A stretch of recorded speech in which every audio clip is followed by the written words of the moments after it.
Salve, salve, galera! Questão de número 12. Vamos nessa. A mensagem expressa na construção revela um poeta? Vamos lá. A mensagem transmitida na construção revela um poeta? Qual o posicionamento do poeta? Isso é o que a questão quer saber.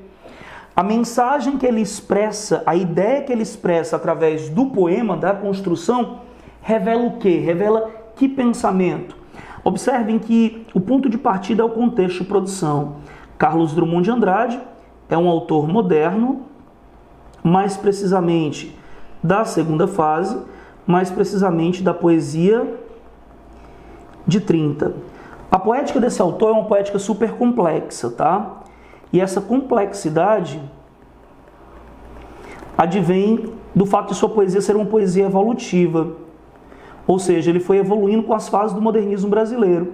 O seu primeiro momento, conhecido como Eu Maior que o Mundo, lembra a primeira fase, 22. O seu segundo momento lembra a segunda fase, 30, é o Eu Menor que o Mundo. E a terceira fase do autor lembra a terceira fase moderna, que é o eu igual ao mundo.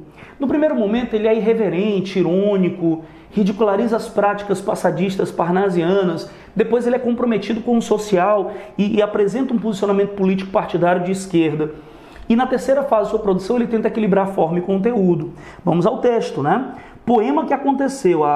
Então já percebo uma dimensão metalinguística de cara, né? É um metapoema, ou seja, é um poema metalinguístico. Perfeito. Nenhum desejo neste domingo, nenhum problema nesta vida. O mundo parou de repente, os homens ficaram calados. Domingo sem fim nem começo. A mão que escreve este poema não sabe o que está escrevendo, mas é possível que se soubesse nem ligasse.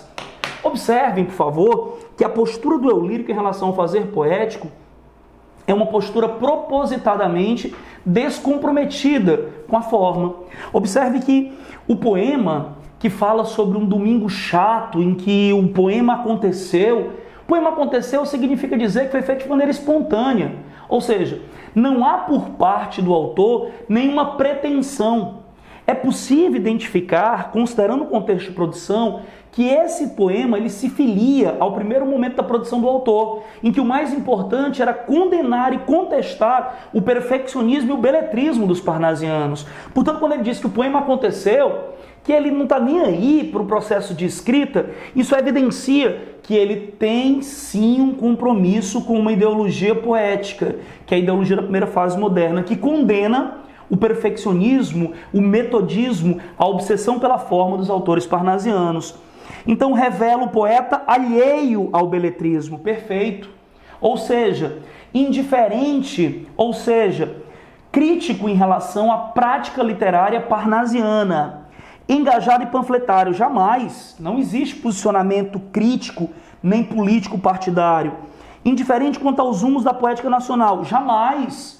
Os rumos da poética nacional era contrariedade ao perfeccionismo e beletrismo parnasiano. E quando ele diz que escreve um poema sem preocupação, sem pretensão, sem querer que o poema impressione ou impacte pela beleza, ele está interessado em seguir uma ideologia da primeira fase moderna. Portanto, ele não é indiferente em relação aos rumos da poética. Os rumos da poética nacional eram os rumos de modernidade, que ele está desenvolvendo, defendendo. Ele é indiferente em relação ao modelo composicional parnasiano, que para ele estava ultrapassado. Comprometido com os preceitos clássicos do fazer poético. Jamais.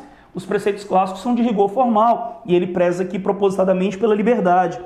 Introspectivo e que reflete em profundidade sobre a responsabilidade como formador de opinião. De jeito nenhum.